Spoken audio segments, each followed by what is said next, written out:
السلام علیکم ناظرین، ہم آپ کو تاریخ کے اوراق یوٹیوب چینل میں خوش آمدید کہتے ہیں۔ اگر آپ نے ہمارا چینل سبسکرائب نہیں کیا تو سبسکرائب کے بٹن کو کلک کر کے سبسکرائب کر لیں تاکہ ہماری ہر آنے والی نئی تاریخی ویڈیو آپ تک پہنچ سکے۔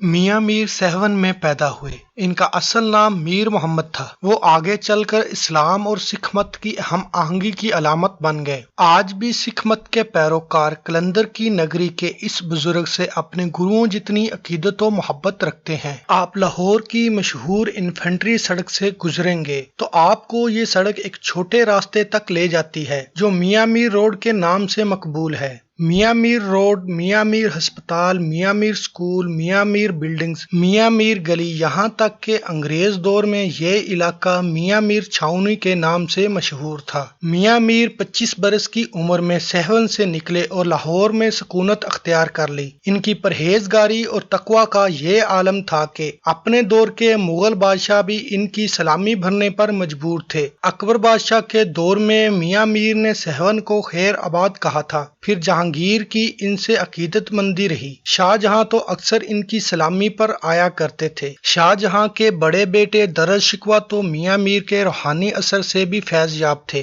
درشکوا کے لبرل خیالات کے پیچھے دراصل میاں میر کی تعلیمات کا ہی اثر تھا۔ میاں میر کے والد خالد سائیں ڈنو بھی اپنے دور کے پرہیزگار متقی صوفی بزرگ گزرے ہیں۔ نامور عالم و تاریخ دان مرزا کلیچ بیگ نے سندھی ادبی بورڈ کی شائع کردہ کتاب قدیم سندھ میں میاں میر کے والد کا مختصر احوال بیان کیا ہے۔ میاں میر کے والد قاضی سائیں ڈنو حضرت عمر فاروق کی اولاد میں سے تھے۔ خود بڑے پرہیزگار، شریعت اور طریقت کے پابند تھے۔ بعد میں ان کے بڑے بیٹے میر محمد جو کہ میاں میر کے نام سے مشہور ہوئے، لاہور میں شیخ خضر قادری کے مرید بنے۔ میاں میر کا ایک تعارف یہ بھی ہے کہ وہ سندھ کے ایک بڑے شاعر قاضی کازن یا قاضی قادان کے نواسے تھے۔ قاضی قادن سندھ میں سماعت دور کے شاعر تھے۔ ان کے ہم عصروں میں گرو نانک، شیخ فرید، بھگت کبیر، میراں بائی اور سور داس شامل ہیں۔ قاضی قادن کی شاعری شاہ عبد الکریم بلڑی کے رسالے میں بھی ملتی ہے۔ شاہ عبد اللطیف بھٹائی پر بھی قاضی قادن کا کافی اثر دکھائی دیتا ہے۔ شاہ بھٹائی کی شاعری میں کئی جگہوں پر قاضی قادن کی شاعری کے حوالے موجود ہیں۔ لاہور میں میاں میر کی مزار کے اندر ایک تختی پر ان کا شجرہ نسب لکھا ہوا ہے جس میں ان کی تاریخ پیدائش، والدہ ماجدہ، والد اور استاد کا نام اور ان کی لاہور آمد و رحلت کی تاریخیں درج ہیں۔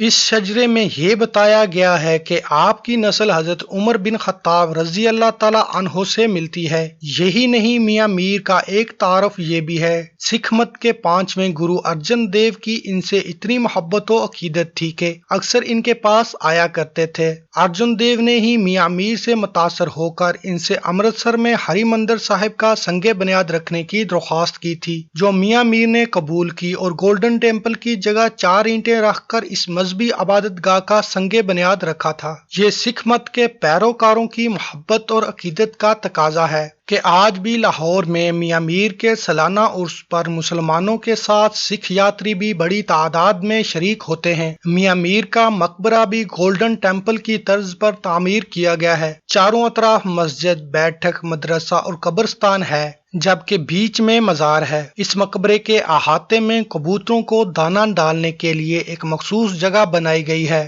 درگاہ پر کبوتروں کی ایک بڑی تعداد اڑتی اور دانہ چگتی ہے۔ درگاہ پر آنے والے عقیدت مند بھی اپنے ساتھ 2 چیزیں ضرور لاتے ہیں، درگاہ کے لیے پھول اور کبوتروں کے لیے دانہ۔ یہ وہ میاں میر ہیں جنہوں نے جہانگیر سے تحائف لینے سے انکار کیا تھا۔ شاہ جہاں میاں میر کی اجازت کے بغیر ان کی خانقاہ میں داخل نہیں ہو پاتا تھا، لیکن ارجن دیو پر مغلیہ دور میں ہوئے مظالم کو دیکھ کر میاں میر نے یہ پیشکش کی تھی کہ اگر آپ چاہیں تو میں آپ کی جان بخشی کے لیے مغل بادشاہ سے بات کروں، لیکن ارجن دیو نے کہا کہ میں رضا پر راضی ہوں، مجھے کچھ نہیں چاہیے، میرے بیٹے کی بخشش کے لیے کچھ کریں۔ ارجن دیو کے بیٹے گرو ہرگوبند اپنی جوانی میں میاں میر صاحب کے پاس آتے رہے۔ ان کے بعد پھر ہرگوبند کے بیٹے تیغ بہادر کی بھی بچپن میں میاں میر سے ملاقاتیں ہوئی تھیں۔ اس طرح میاں میر اور ارجن دیو کی 3 پشتوں کی تعلق داری بھی سکھ مت کے پیروکاروں کی میاں میر سے عقیدت مندی کا سبب ہے۔